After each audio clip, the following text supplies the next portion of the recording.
Bien. Bueno, pues empezamos. Bueno, primeramente, bienvenidos todos y todas aquí al Ateneo Libre del Pueblo de Orihuela.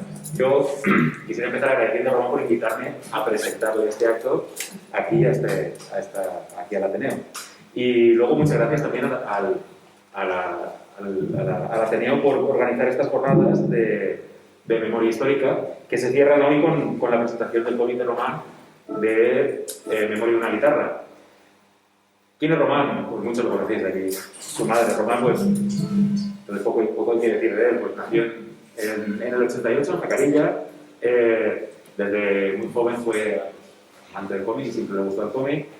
Y estudiando en Bellas Artes, a partir de 2008, por ahí, cuando inicia Bellas Artes, 2007-2008, a partir de es cuando cobra conciencia de que tal vez el cómic es lo que él de verdad le gusta, aunque desde siempre, pues, un artista universal.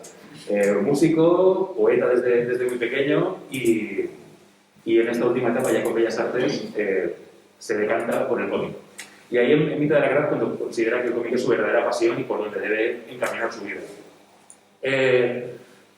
Como siempre, paso a paso, trabajo y más trabajo, estudio y más estudio, hasta conformar lo que ha sido su carrera. Una carrera que con mucho trabajo y mucha dedicación pues, le ha llevado a obtener premios como en el Crea Joven en Murcia en el 2012, o el premio al concurso de las Rozas en Madrid en 2014, o el primer premio en el concurso de Nou Barris en Barcelona en 2016.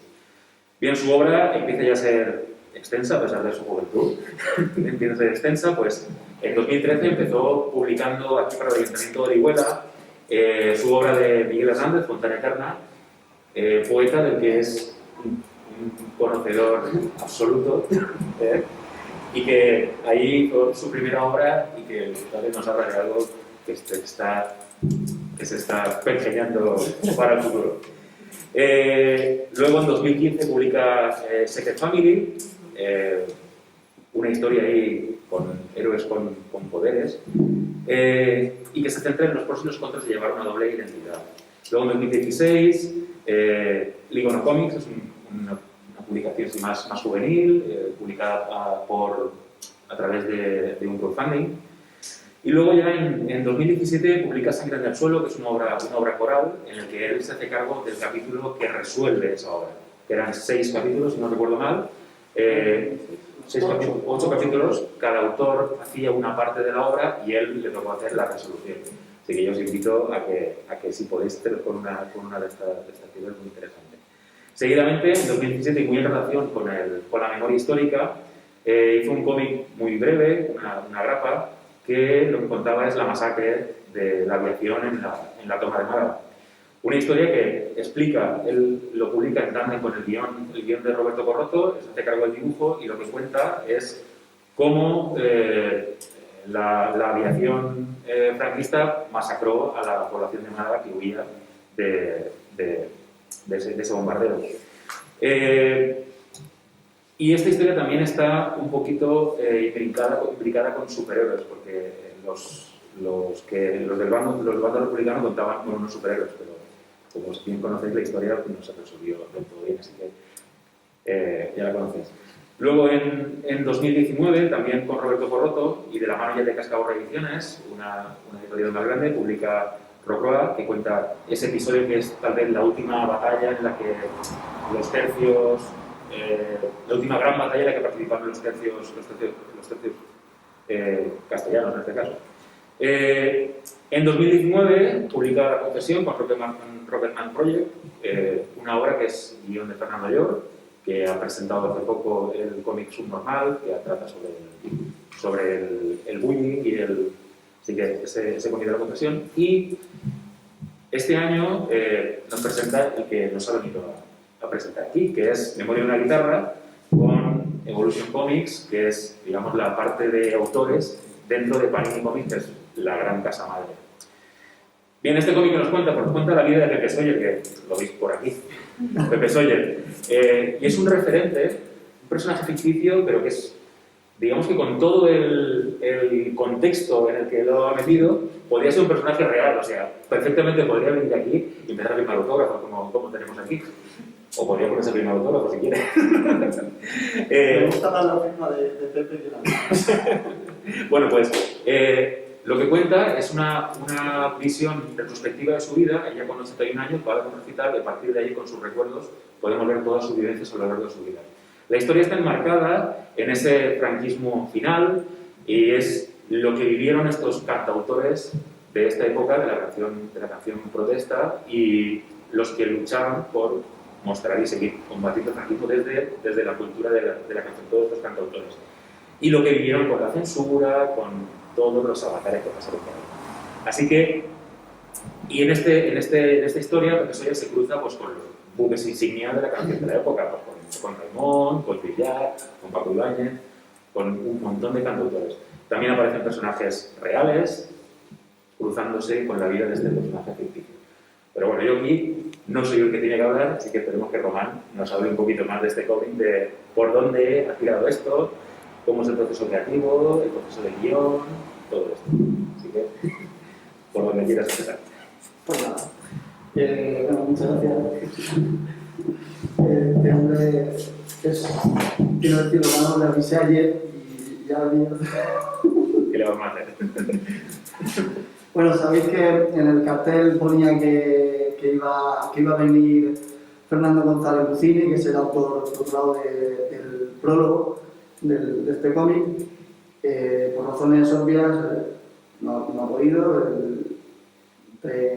Entre lo que le hayan prohibido los médicos y bueno, los desplazamientos, porque viene de Madrid, no ha podido ser, pero estoy seguro que estaba encantado, deseando estar aquí. Así que bueno, Fernando, como esto luego lo estoy grabando, lo subiré, le mando de aquí un abrazo. Y a Ramón por cubrir el momento tan rápido. Y bueno, claro, también por dejarnos hacer esta presentación aquí. Bueno, voy a hablaros un poco de cómo surge todo esto, de por qué sale este cómic. Yo, desde los 13 años o así, soy fanático de los cantautores de una forma completamente fortuita e inesperada. Yo, por ejemplo, nunca en la vida me habría acercado a la canción de autor, a la canción protesta, ni siquiera a la poesía, por ejemplo. Para mí, por ejemplo, la poesía era pues eso esos poemas de Becker que te intentan enseñar en el instituto y que no conectan contigo de ninguna forma. Pero al final siempre necesitas un punto de entrada. En mi caso fue la política, fue la temática social de la canción protesta. Yo que para aquel entonces ya tenía una conciencia política y social bastante activa ya, propia de la edad. Y claro, yo escuchaba punk, escuchaba heavy metal, escuchaba rock and roll y descubrir por pura casualidad en Cuéntame pues, a Lluís Llach, la figura de Lluís Llach y cómo un actor caracterizado de Lluís Llach presentaba una canción que yo anoté como La Estaca y que busqué al día siguiente de ver ese capítulo. Conforme describía de qué iba la canción y iba leyendo los subtítulos, porque yo todavía no estaba muy puesto en el catalán, recuerdo que estaba acostado en la cama y me tuve que incorporar diciendo, pero ¿qué es esto? ¿Esto qué es?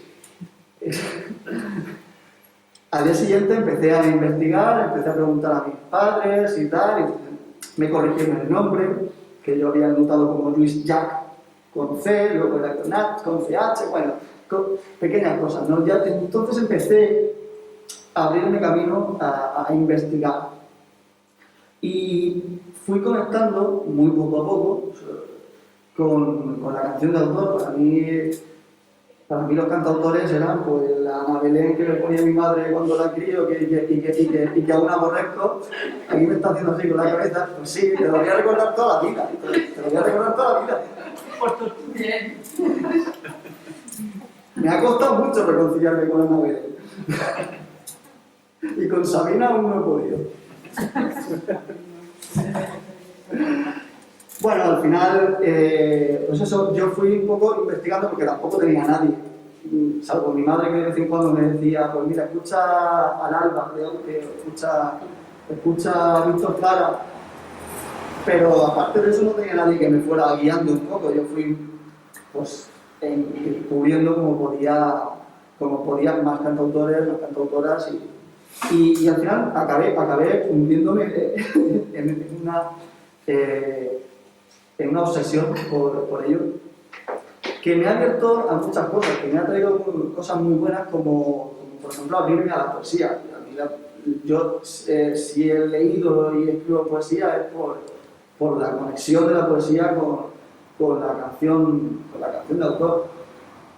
Si yo ahora, como sabéis que he venido aquí más de una vez a dar la turra, me cojo una guitarra y me pongo a cantar, es precisamente por eso. El caso es que es una parte de mí muy importante, casi toda la música que escucho a día de hoy y desde hace años son cantautores. Y me apetecía volcar eso, juntar esa pasión con mi otra pasión que es el cómic. Y bueno, no había, cuando yo empecé a plantear la idea original, no había prácticamente nada de cómic sobre esto. Empezó a salir algunos sobre La Bordeta, algunos sobre Violeta Parra, hay unas pocas obras, pero casi todas concentradas en algún personaje concreto. La idea original de esto fue hacer un cómic de Paco Ibáñez, que al fin y al cabo es mi tope, digamos, mi cantautor de cabecera, de quien más he aprendido, sobre todo a nivel de poesía, ¿no? Y lo planteé en esa línea. Les mandé la propuesta de hacer un cómic, pero bueno, no salió adelante, cantidad de proyectos en que iban metidos entonces, no salió y lo dejé aparcado. ¿Qué pasa? Que pasaron unos años y me di cuenta de que eso realmente podía ser una buena oportunidad para abrir el espectro, porque ya no me adscribía solamente a la biografía de Paco Ibáñez y dependía de lo que hubiera pasado a Paco Ibáñez, sino que podría plantearlo de otra perspectiva y crear mi propio personaje que fuera una amalgama de muchos otros personajes, de muchas otras cantautores que aglutinaran en él tanto la apariencia física como las anécdotas de mucha otra gente. En ese sentido me parece que me vino bien porque pues, pude hablar de otras cosas de las que no había hablado si me hubiera quedado solo con la obra sobre Paco. Entonces, bueno, enseguida se quedó en mi cabeza durante otros años. Creo que desde que lo mandé a Paco Ibáñez hasta que lo mandé a Panini, creo que pasaron 5 años, en los que afortunadamente pues, he ido teniendo trabajo que no me ha permitido desarrollar esto. Entonces, en cuanto pude, hice un dossier, lo mandé y la verdad es que Panini enseguida me dijo que sí, porque justo iban buscando algo muy parecido. El director editorial, ex director editorial, porque se acaba de jubilar, José Luis Córdoba, es un fanático de Paco Ibáñez y de la Azul Protesta y vamos, lo cogió enseguida.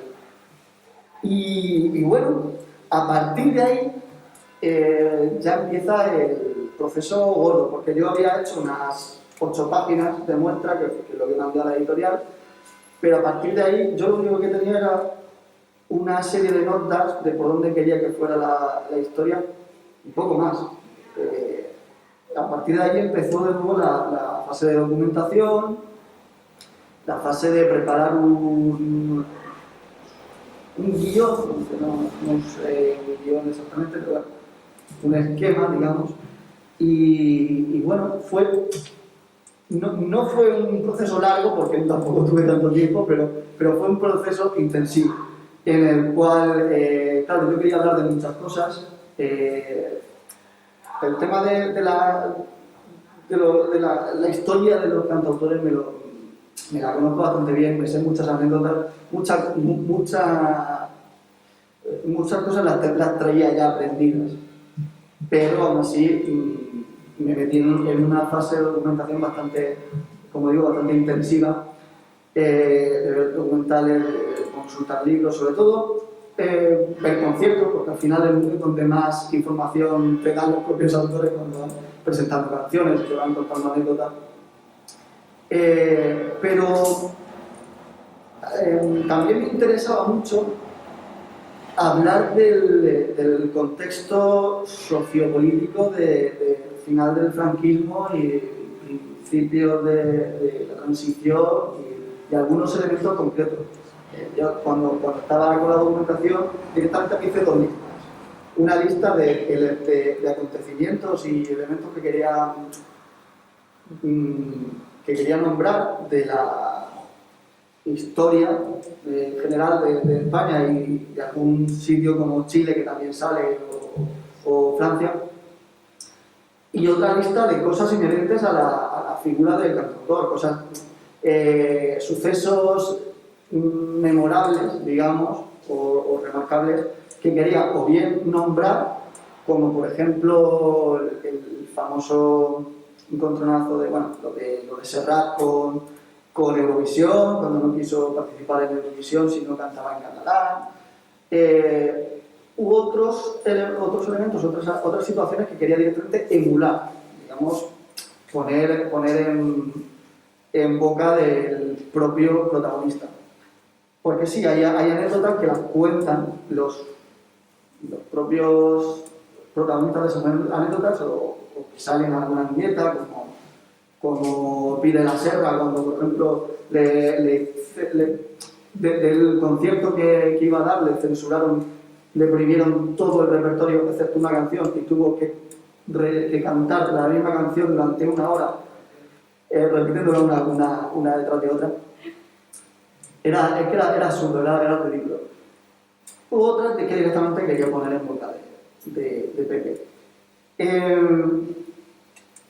El tema que me preguntan mucho sobre Pepe, sobre el aspecto de Pepe, que si es Paco Ibáñez, que si es Pablo Guerrero, o que si soy yo.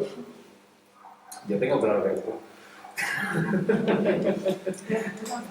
Sí, ¿verdad? Bueno, intención no había. Lo que pasa es que si yo tengo predilección por la barba y el pelo largo, pues... Lo que yo creo es que como es un cómic tan personal y tan tuyo, o sea, que al final eres tú. Y cuando alguien vuelca todo lo que es en una obra, pues al final se ve.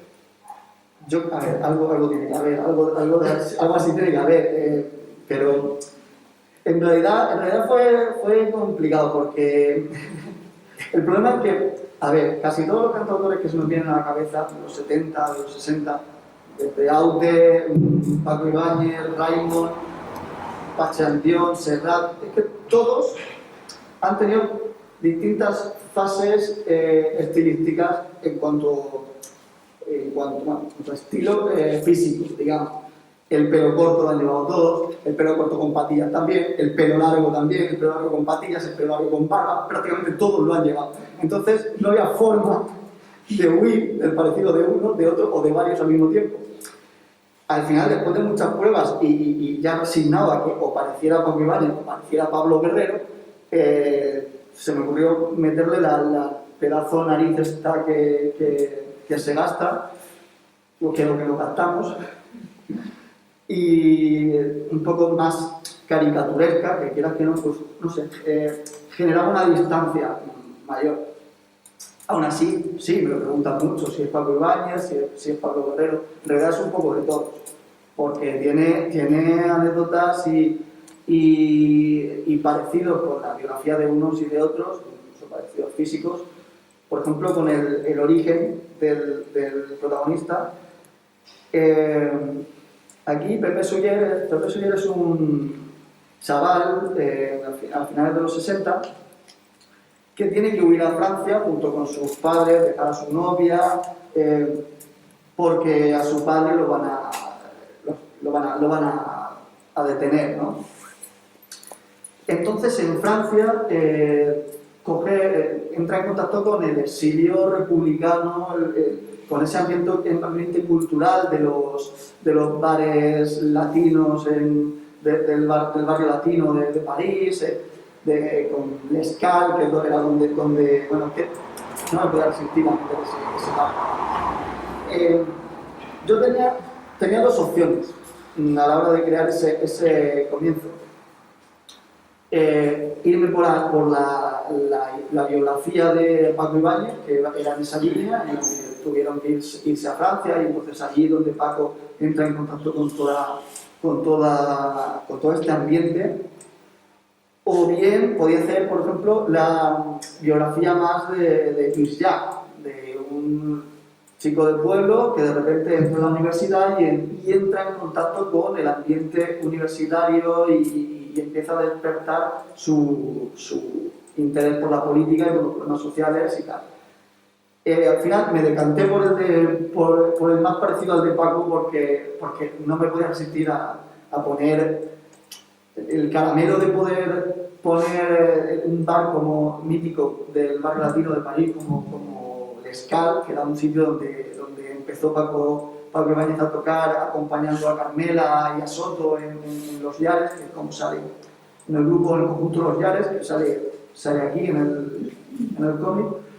Violeta Parra, que también sale, Atahualpa Yupanqui, había mucha gente mítica, quizá en ese momento no lo era o lo estaban empezando a ser, que frecuentaban ese y otros bares. Era un caramelo muy jugoso y además me permitía la opción de meter a Paco, que claro, sí que tenía que estar obviamente en este cómic, sí o sí. Y me decanté por ahí, pero luego también le metí un poco lo de la universidad, lo del ambiente universitario, aunque fuera una escena en la que toque una universidad, cargas policiales, ya sabes, lo típico, ¿no? Porque al fin y al cabo, los circuitos en los que se movía esta gente, aparte de los macro eventos, de los grandes conciertos en campos de fútbol, sobre todo estaban los teatros y cosas más reducidas, pero sobre todo tenían el circuito de las universidades y las parroquias, que eran sitios en los que podían tocar sin tener que hacer todos los pasos previos que tenían que hacer para poder pasar la censura. De lo que ahora hablaré, de la cantidad de pasos que había que hacer solo para dar un concierto. Pero en estos sitios no era necesario. El rector de la universidad o el párroco en concreto se hacía cargo, se hacía responsable del acto. No, para que o se me cae o se me empaña la gafas, ¿no? En fin. Claro, quería hacer un recorrido lo más amplio posible, pero sobre todo centrado en la canción Protesta, que es la que más me interesa. Y entonces sale Pepe tocando en una parroquia y teniendo que huir por una ventana porque de repente entran hordas de guerrilleros de Cristo Rey. Bueno, guerrilleros de Cristo Rey no, porque lo miré y en ese año en que yo lo metí no existía, pero bueno, fascistas de camisa blanca y gafas de sol siempre ha habido. Pero aparte, también el ambiente universitario, las cargas policiales, los pequeños bares, los ateneos, porque hay una escena en la que canta en una especie de ateneo como este, creo que era una sede de comisiones obreras, pero también, bueno, hay conciertos, macro conciertos en estadios de fútbol o en plazas de toros. Pero, bueno,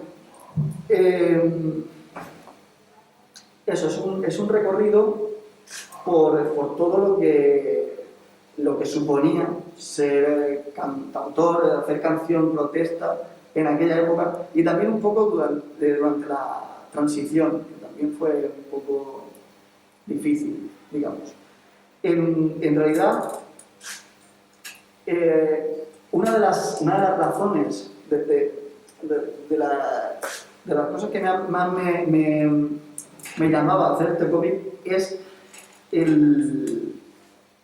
la censura. La censura durante el franquismo en este caso es un personaje más de la trama, digamos.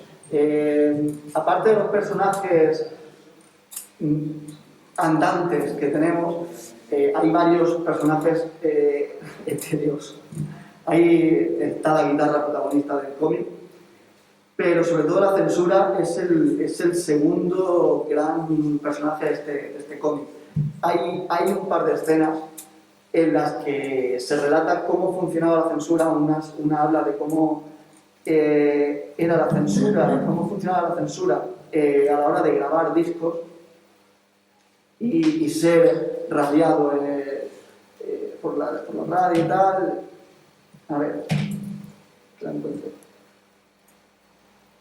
Y otra que habla precisamente de la censura a la hora de hacer recitales. Vale, esto es una splash page en la que va hablando de cómo funcionaba la censura a la hora de grabar un disco, ¿no? Va haciendo un recorrido. Por ejemplo, aquí, en plan, la botella es el Ministerio de Información y Turismo. El vaso es la Dirección Cultural, la Dirección de Cultura Popular y Espectáculos. El pintalabros es el negociado del electorado, o sea, los censores. Aquí, el plato de pistachos es la editora de el pistacho es la canción. Bueno, se va haciendo un recorrido confuso, porque no puede ser de otra forma, en la que iba explicando la cantidad de pasos absurdos, porque es que algunos incluso prácticamente se contradecían, lo que hacían volver para atrás. Se podía dar el caso, por ejemplo, de que te permitieran grabar el disco, pero luego otro organismo no te permitiera darle salida, no pudieras ponerlo en la radio, no pudieras hacerlo en directo. Hacerlo, claro, eso tampoco, por supuesto. Incluso las portadas también tenías que mandarlas a la censura para que las aprobasen. Era muy... La verdad es que a veces era completamente ridículo. Es que no tiene otra palabra. Además es que como también no había unas directrices muy concretas. No había una serie de palabras, no había una serie de cosas establecidas que no se pudieran hacer. Dependía del criterio de cada censor en cada momento, y era totalmente absurdo. Por ejemplo, con el tema de los conciertos.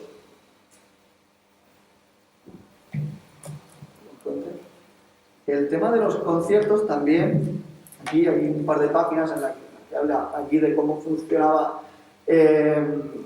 los permisos para los conciertos, y aquí conté como de anécdotas de otros cantautores a la hora de enfrentarse a la censura, como lo que he contado de Kiko Pi de la Serra, o como cuando a Lluís Llach le juntaron porque le prohibieron decir cualquier palabra que no estuviera aprobada dentro de las letras de las canciones que podía tocar en el concierto, porque en cada concierto tenían que aprobarte una serie de letras, una serie de canciones.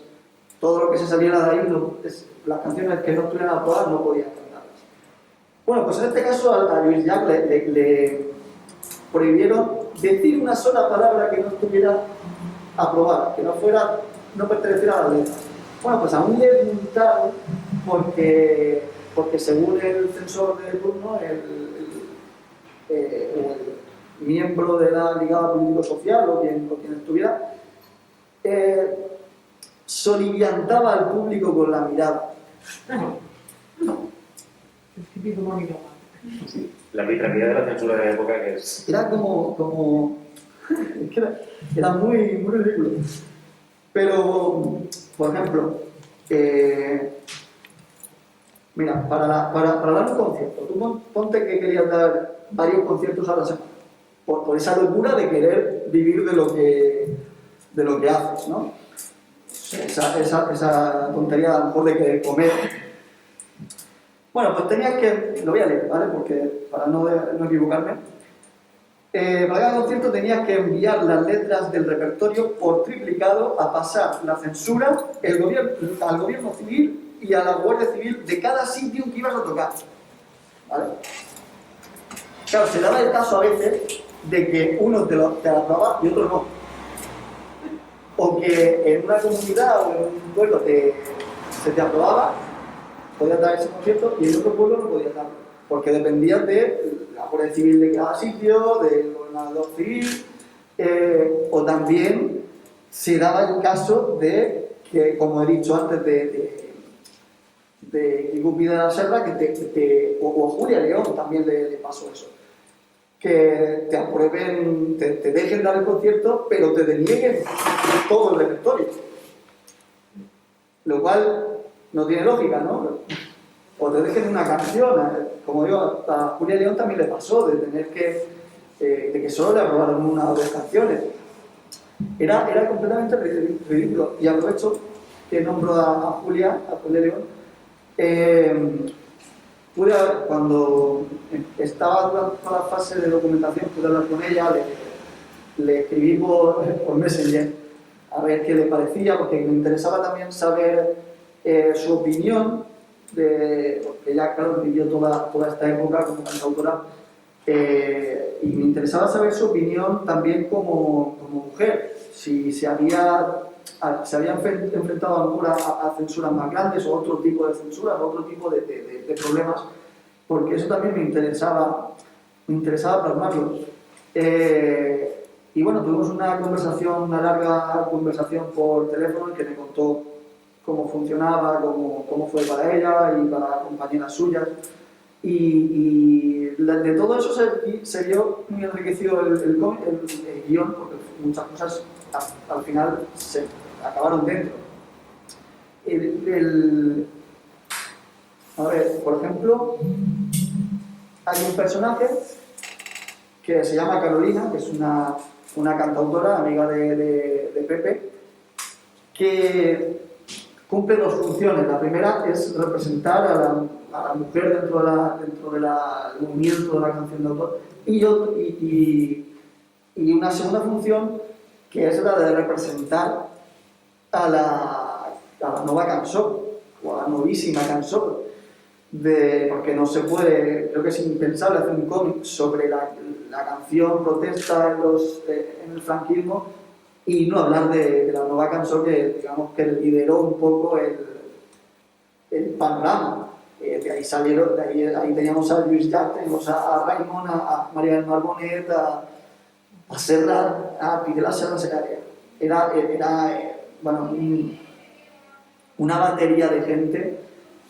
Claro que en el resto de territorios también había tenían sus propios grupos, por ejemplo, bueno, también estaba la canción galega, estaba la canción vasca. Todo eso también me interesaba plasmarlo. Hay una página casi al final en la que sale pues cantando ya en los 80, finales de los 80 con Miquel Laboa, que es uno de los mayores exponentes de la canción en euskera, luego cantando con el poeta Antonio García Tejero, de Vigo, que, bueno, otro abrazo que le mando, que es amigo y aparte es un gran seguidor, admirador y promovedor de este cómic. Y sobre todo también la conexión con la poesía, con los poetas. Me interesaba intentar captar todos los flecos más importantes, los más relevantes, los aspectos más importantes de la canción de autor. Y y abrir lo máximo que pudiera el abanico, ¿no? Pero sobre todo el tema de la censura era primordial, las multas, las consecuencias de saltarse sin que reglas, la arbitrariedad de las reglas, pero sobre todo una de las cosas que más me interesaba era lo ingenioso, lo creativo que era esta gente, lo creativa que era esta gente para sortear esa censura. Es decir, uno de los trucos, por ejemplo, en los recitales siempre había un representante o de la brigada político-social o de la policía o de quien fuera, sentado al final del recinto con las letras aprobadas, mirando con una linternita que no cantaras una canción que no estaba aprobada. Pero un truco que hacían a veces era empezar a cantar una canción que estaba aprobada y rezando porque ya el censor hubiera dejado de leer a la segunda o tercera estrofa, empezar a cantar como si fuera parte de la misma canción otra canción que no estaba aprobada. Claro, a veces lo normal es que eso no cuele, porque bueno, no eran tan tontos, ¿no? Todo eso tampoco está reflejado.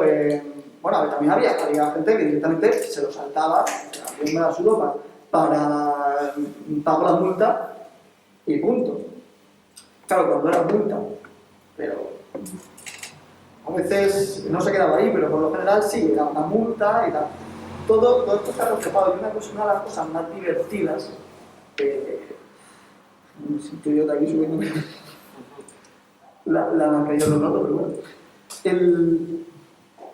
Una de las cosas más divertidas era ponerse en la piel de esta gente y intentar pensar como esa gente. Por ejemplo, Pepe Soller, mucho aquí veáis carteles dedicados, singles arrugados y con firma. Lo siento mucho, pero Pepe Soller no existe.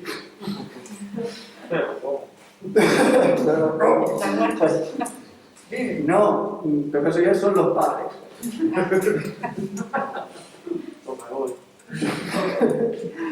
Pepe Soller es una invención, evidentemente, pero lo divertido fue intentar hacerlo creíble, darle su propio mundo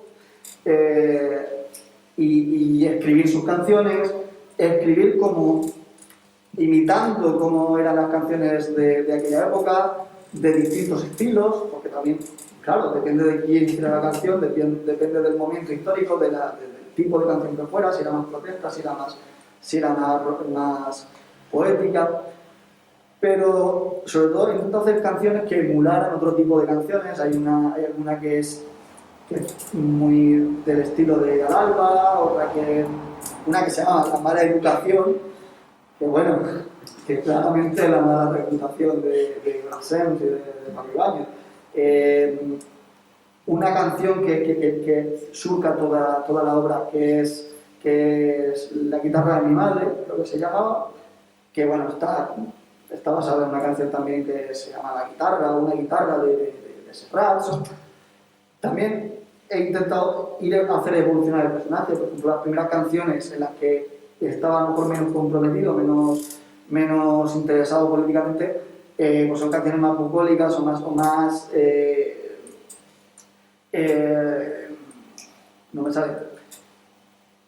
Bueno, como esta de la guitarra, pero luego ya empieza a hacer canciones más políticas, canciones también más románticas.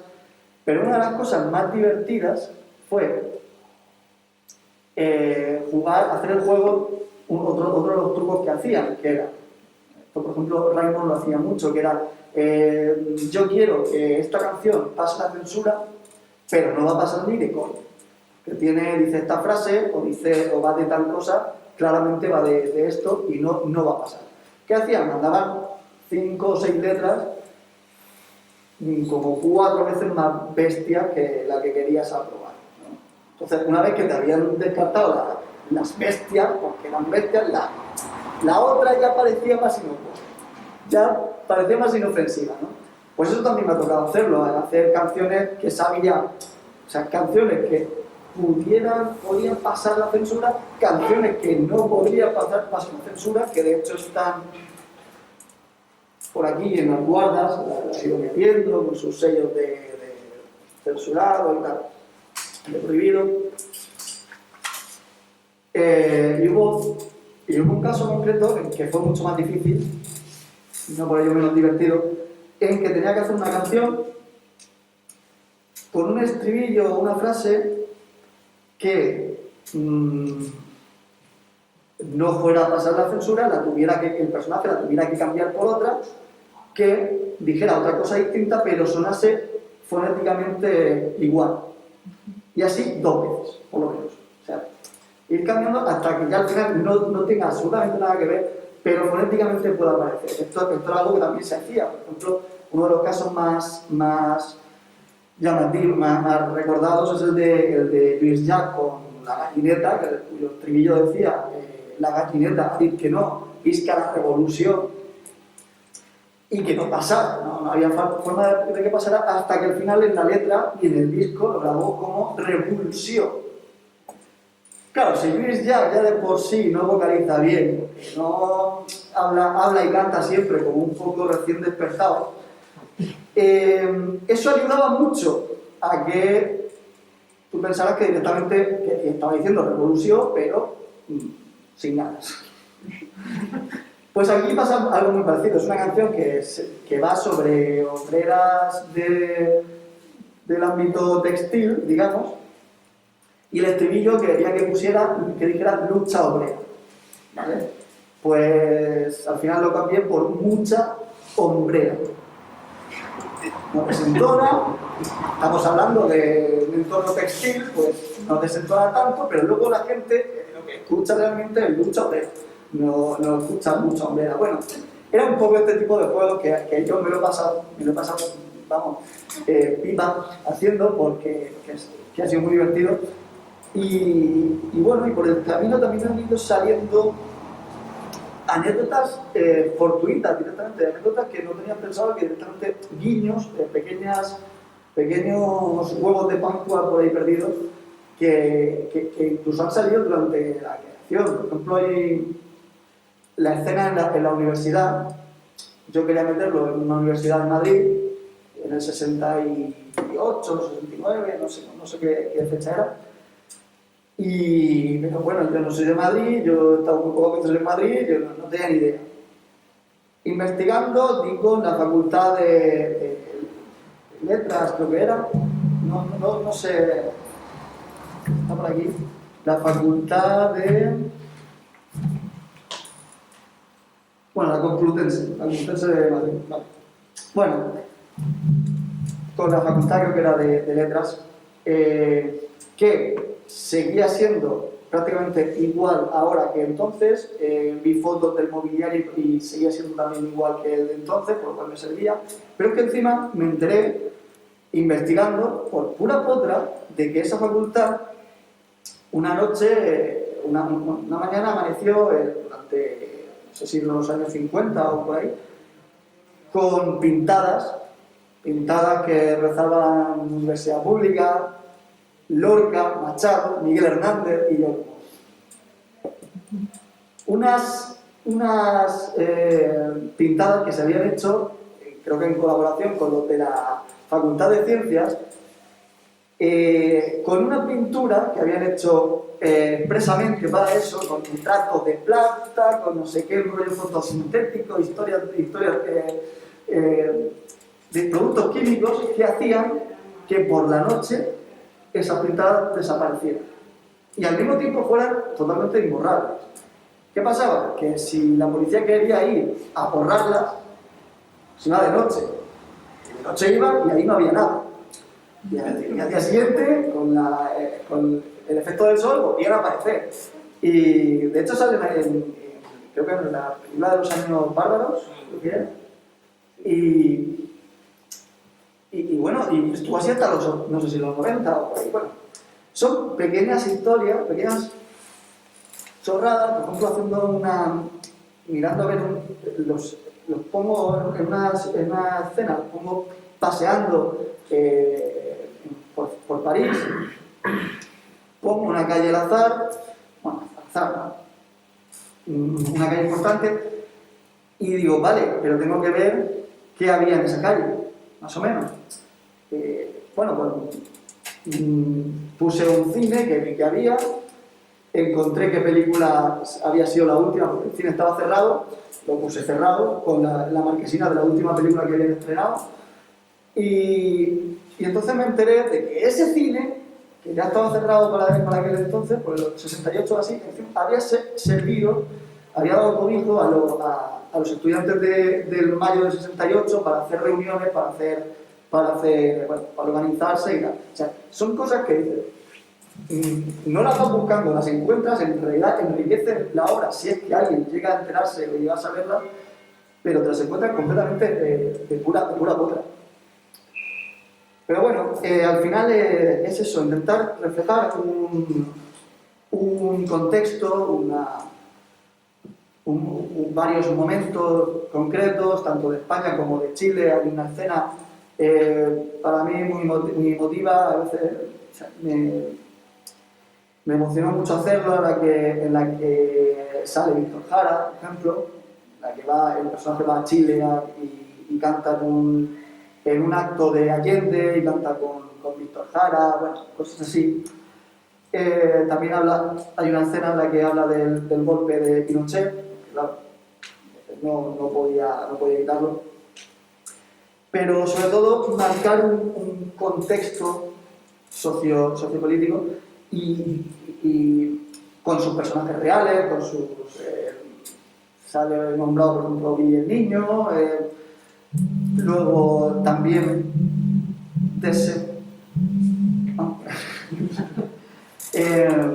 cómo estos personajes se hicieron tan mediáticos, como unas canciones que a lo mejor, que eso también me tocó hacerlo, una canción que pareciera inofensiva, inocua, que no fuera política y que luego adquiriera un carácter político, cómo la música de esta gente llegaba a tantas personas y era capaz de canalizar tanto.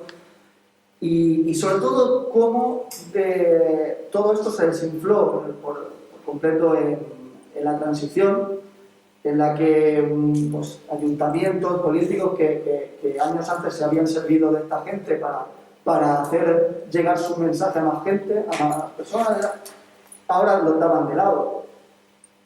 Cómo la propia sociedad, que ya estaba cansada de sermones políticos, se decantaba por la movida, por la cultura de la despreocupación y cómo muchos cantautores se vieron relegados en ese sentido porque intentaron seguir cantando temas sociales, temas políticos y cómo también esos políticos se dieron cuenta de que la lucha de esta gente no iba solo contra la dictadura, sino contra toda clase de injusticia, y eso podía hacer que en algún momento dado estos políticos se fueran la diana de sus canciones.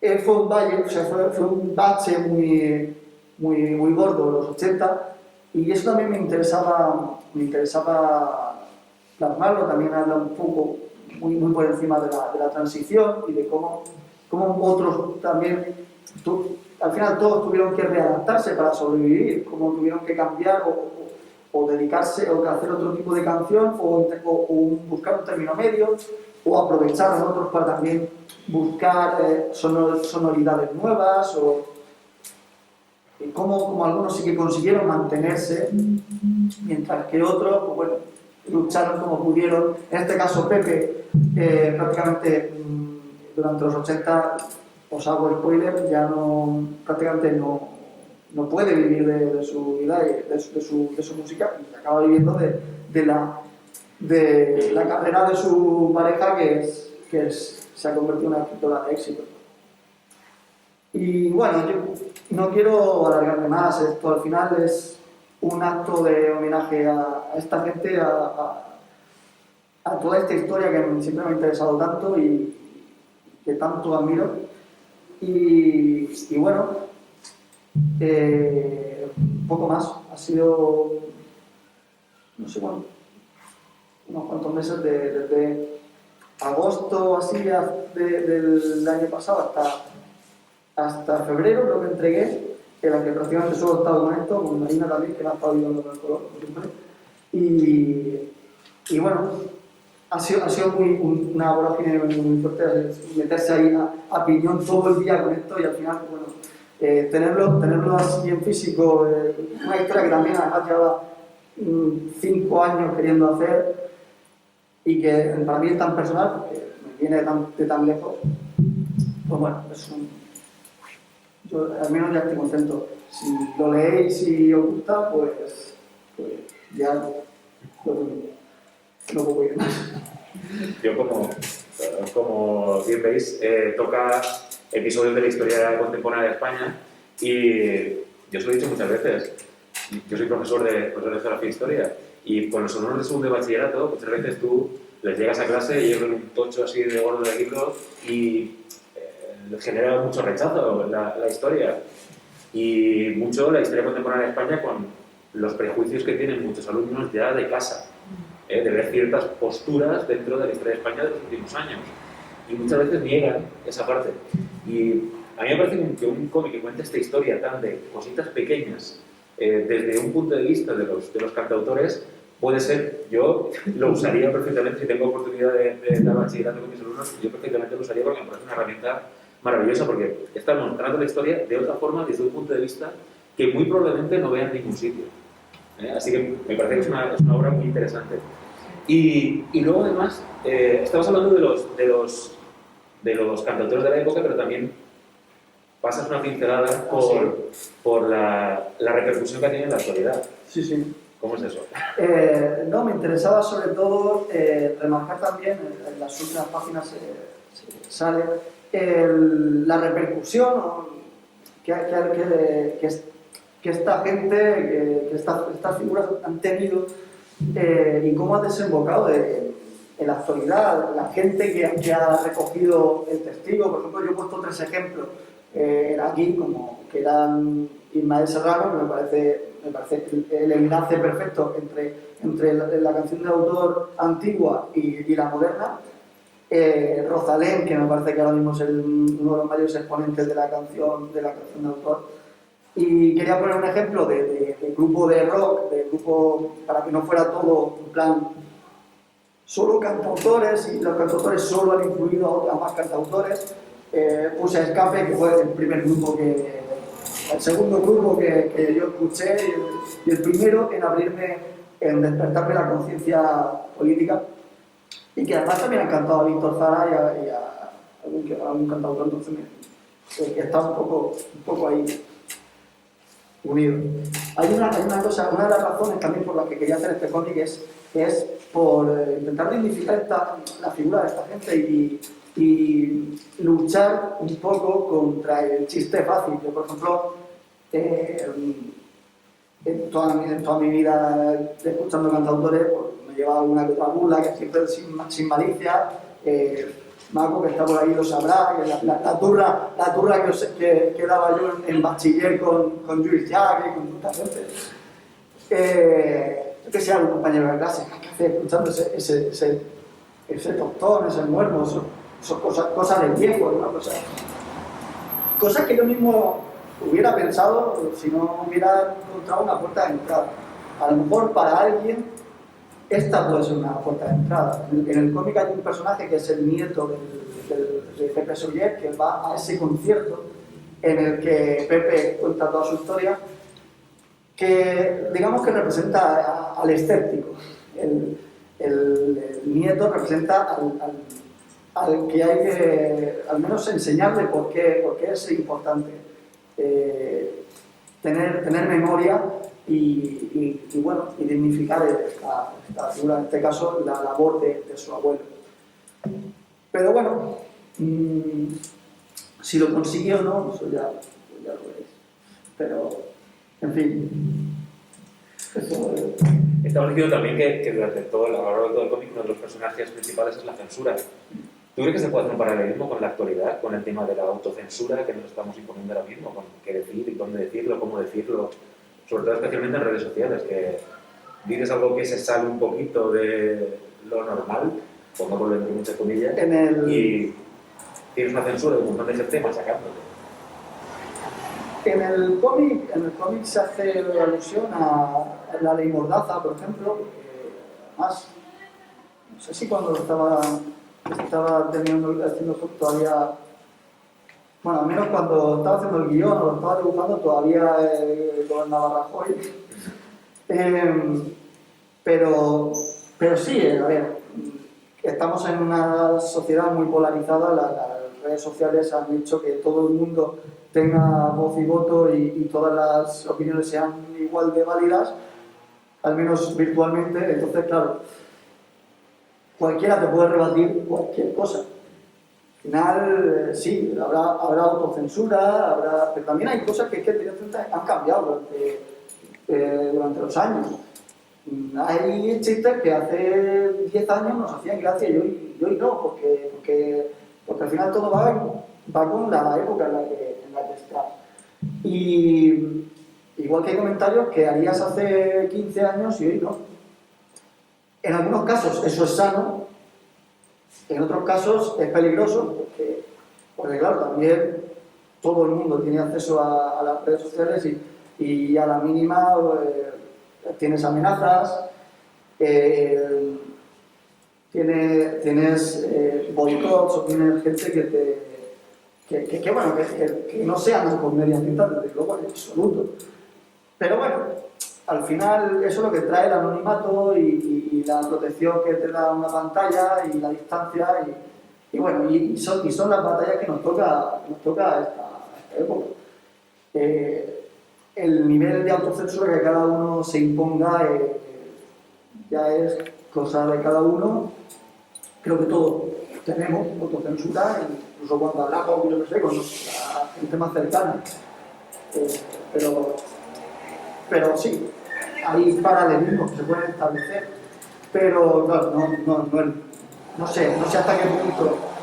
Quizá con la ley Mordaza sí, por el hecho de que a alguien por hacer un chiste de cabrero blanco te metan en la cárcel o te pongan una multa, pues evidentemente el paralelismo es innegable, es instantáneo.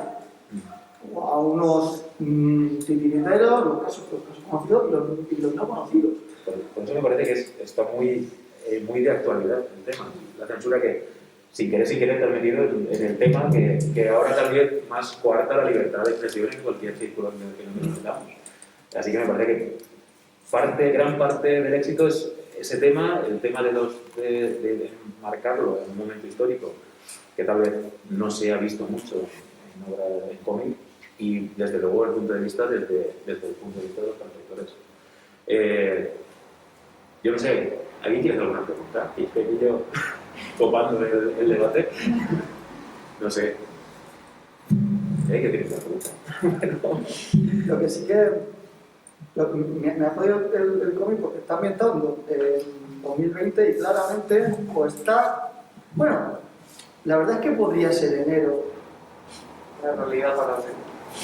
Podría ser enero, porque van con abrigos, se están cayendo las hojas y tal. La cuestión es que la idea era que fuera a finales de 2020, porque no sabía cuándo iba a salir el cómic, tal cual. Pero claro, aquí en esta butaca del Olimpia no hay distancia de seguridad ni mascarillas si te matas. No, y caería aquí media... Porque aquí aproveché y metí en personajes, en los asientos, aproveché y metí a cantautores que admiro, que tal. Me quedo sin ninguno, básicamente. Bueno, de hecho, en primera plana aquí sale Aute. Aute estaba el primero en una lista que tenía de gente a la que intentar mandarle el cómic.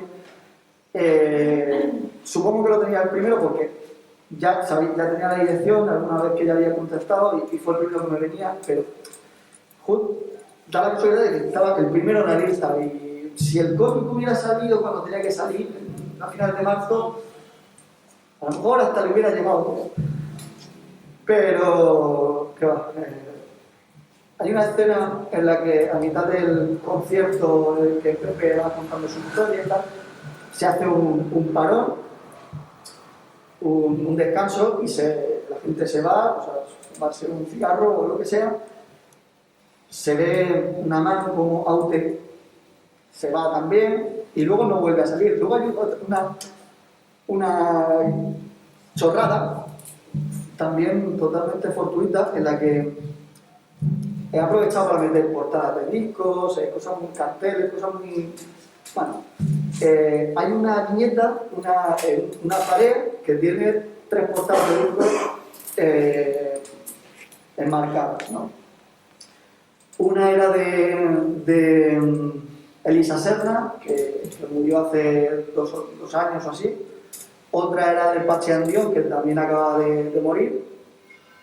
Y me faltaba un hueco. Digo, bueno, pues voy a meter de Aute, que todavía que no le he hecho suficiente mención. Y metí a Aute. Bueno, pues ahora no queda vivo ninguno de esos 3. Yo no quiero decir nada, pero es una casualidad. Es una casualidad. No te eches culpas. Que te jode mucho. Ahora, me voy a preguntar yo. ¿Te hubiera gustado entonces meter en el cómic a Sabina? Sabina sale. No, sí. Sí. ¿Qué te crees? ¿Que soy tan tonto? No, sale. Sale más limpio. Y si mañana me gusta.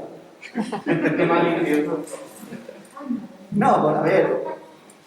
Aquí, otra de los míticos que sale es, bueno, no es la mandrágora, pero sí, bueno, creo que sí que es la mandrágora.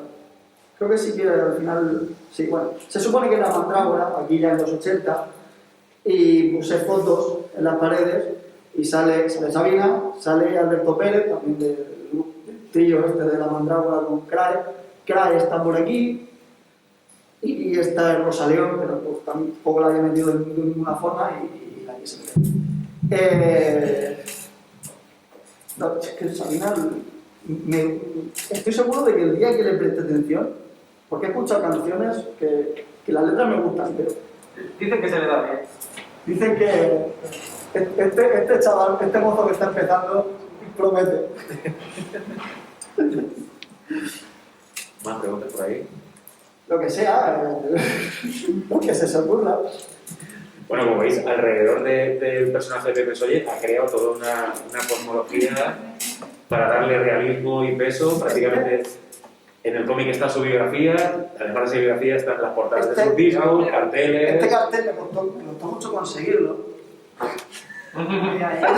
Es de agosto del 68, es de un concierto que además sale en el cómic que no sé... Es un concierto que no se dio. Subástalo. Venga, empezamos por 1000 euros. Este es un concierto que no se dio, porque esa es otra que pasaba, que a lo mejor te hacías un montón de kilómetros, en este caso en el cómic sale que va hasta Bilbao a dar un concierto y cuando llega se da cuenta, se entera de que se lo han cancelado. El anterior propietario de este cartel tuvo la suerte de encontrarse, o sea, no pudo ir al concierto porque se canceló, pero estaba ahí en el teatro, que iría a comprar entradas y justo apareció Pepe por ahí intentando descargar la guitarra y todo eso y aprovechó y dijo, oye, ¿me firmas aunque sea el cartel? Y creo que la dedicatoria habla de eso. Son gente que tiene suerte. Me costó nada. Hay todo un anecdotario y toda una... Y este es del concierto que habla... Pero cuando lo El concierto del que habla todo el fondo. Así que un trabajo enorme de creación de canciones. Como veis, es una obra en la que prácticamente se ha volcado todo lo que es él. O sea, si hace poesía, aparece poesía. Si hace canciones, aparecen las canciones. Usando todo su ser en una obra, así como podéis ver, es una obra que prácticamente él, por mucho que lo niegue. Por mucho que lo niegue. Sí, vale. Pero es una cosa que no puedes negar. Y está tu padre. No puedo. Pero bueno, sí, tiene un poco ahí, tiene un poco de mucho. Al final, bueno, es eso, es una obra un poco coral en ese sentido.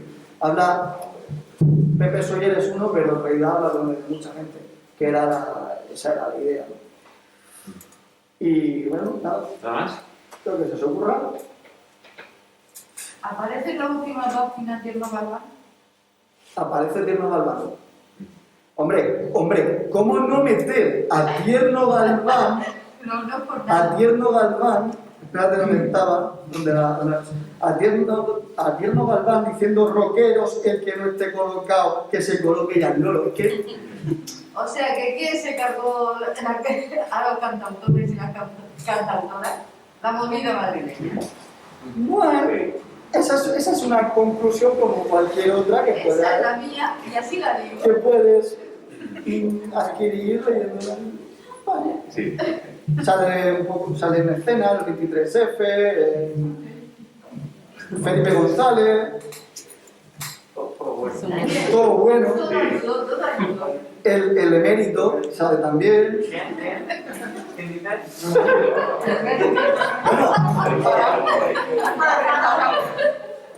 Por si no se vendió bastante el cómic y nos da bastante pena con la cantidad de curro que hay, esta página, con estas páginas de periódico, están escritos. Todos estos artículos están escritos. Porque claro, si pones un texto random que vaya de una cosa o que sean solo líneas, se ve, se nota. Y si hay un friki que Claro, y luego se va a las redes sociales.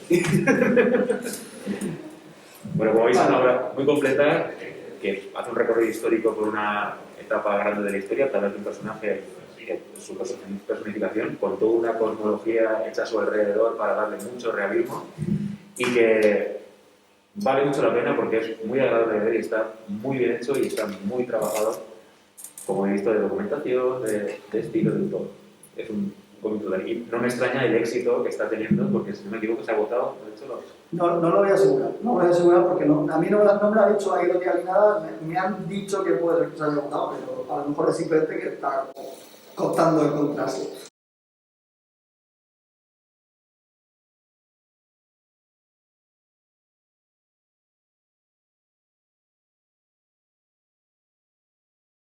No lo sé. que se está vendiendo mucho. Y eso Pues- es signo de que a la gente está gustando y que es una obra que vale la pena tener. Y tener a Román tan cercano, pues es una cosa que se agradece muchísimo. No sé, si no hay nada más que decir, yo creo que podemos acabar aquí.